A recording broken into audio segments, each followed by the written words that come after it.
You're welcome back to the program. French Prime Minister Manuel Valls has launched a one-stop shop called Choose Paris Region to lure business from London and foreign companies. This comes as many companies have indicated plans to exit the UK post-Brexit. Could the business district of La Défense near the French capital become a safe haven for companies trying to flee the uncertainties of Brexit? France seems to think so, and officially has launched a one-stop shop to make things easy for firms to leave London for Paris. In the battle to attract Brexit-weary bankers fleeing London, the man in charge of Paris Charm Offensive thinks he has the pitch rivals can't match. Brexit has actually led us to think about what we can do to attract jobs and people who are likely to be facing major uncertainty.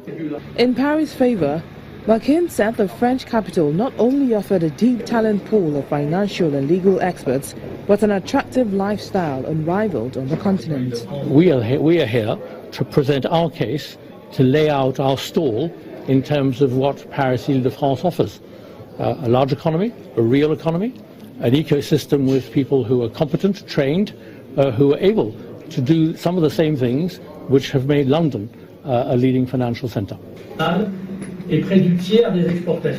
Paris is vying with Frankfurt, Luxembourg and Dublin to attract banks, insurers, startups and investors fleeing Europe's biggest financial centre since Britain voted to leave the European Union in June.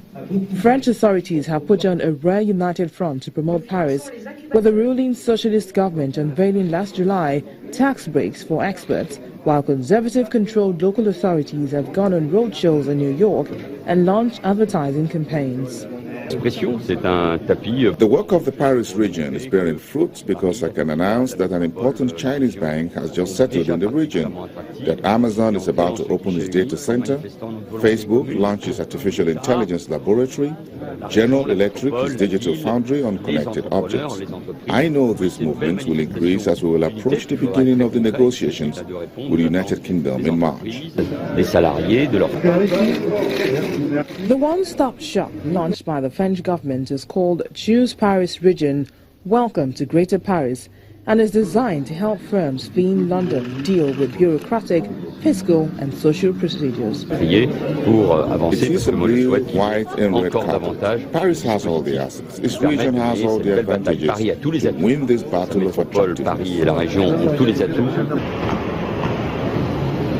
Big US banks in particular are looking to shift operations from London to the continent due to the prospect that they'll lose their right to serve the full European Union once Britain quits the bloc. And Togo's economy has expanded at unhealthy rates in recent years, with the impacts of lower commodity prices and tighter global financing conditions fairly muted. The economy expanded at 5.3% in 2015. Now, this is according to an International Monetary Fund staff team led by Ms. Camille Sankak, which visited Lomé from October 20 to November 2 to conduct the 2016 Article 4 consultation. Public investment initiatives and increases in productivity in the agricultural sector have been the key drivers of growth. Inflation was well contained at 1.8%, explained by the lower petroleum and transport prices. The IMF focused on policies and structural reforms to promote sustainable and inclusive growth and to maintain macroeconomic and financial stability.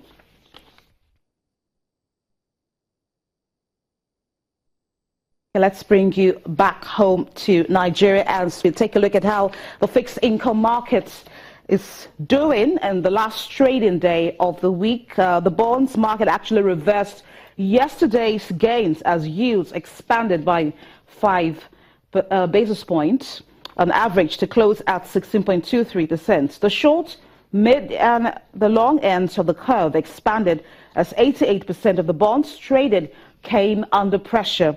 Let's see how today's trading numbers look like. Bayo Omogoroye is a fixed income dealer with Guaranty Trust Bank, and he joins us on the program. Bayo, thank you so much for your time. Now, take us through today's trading activities. Well, I did say the market has been very quiet. Liquidity concerns has been paramount in the market, and therefore activities have been very, very muted.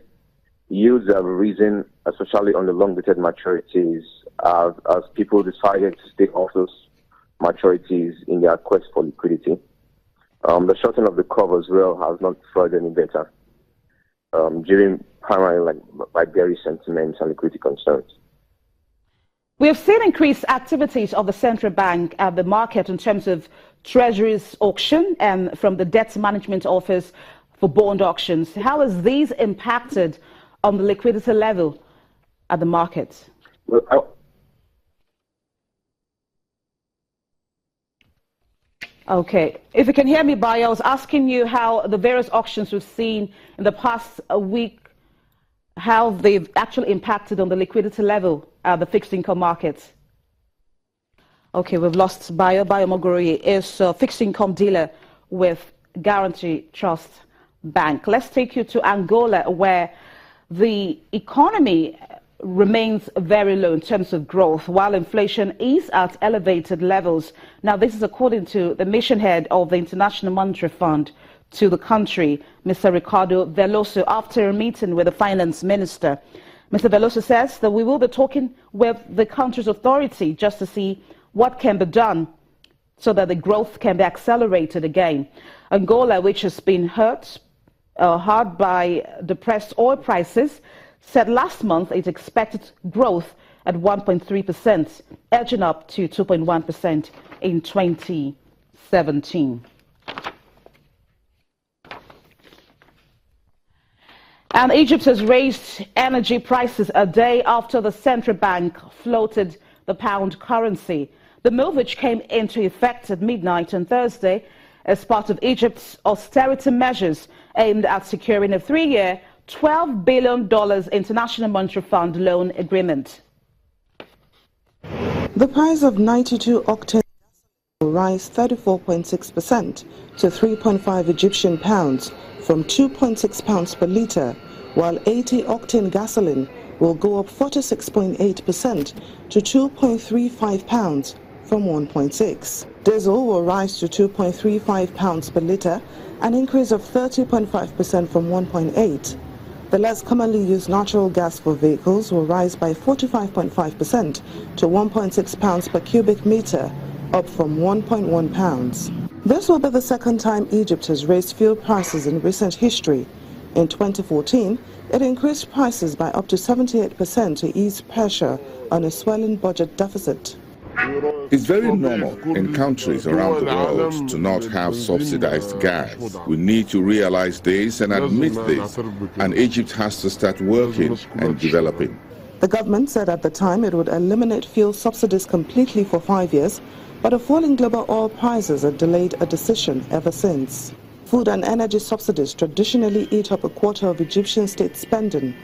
The government is cutting subsidies in hopes of reviving an economy battered by years of political turmoil since a 2011 uprising. But the news came as a surprise to many, including taxi driver Ataf. This happened all of a sudden. I drove into the gas station to fill up my tank as usual, and I swear I never expected this, nor did I prepare for it. If I had prepared for it, it would have been okay. But now it's all of a sudden, and things are going to get more expensive. Successive governments have failed to curb energy product subsidies, fearing backlash from the public used to cheap fuel. And that's a wrap on today's edition of Business Incorporated. Thank you for watching. Do enjoy your weekend. I'm Bolaji Akiwale.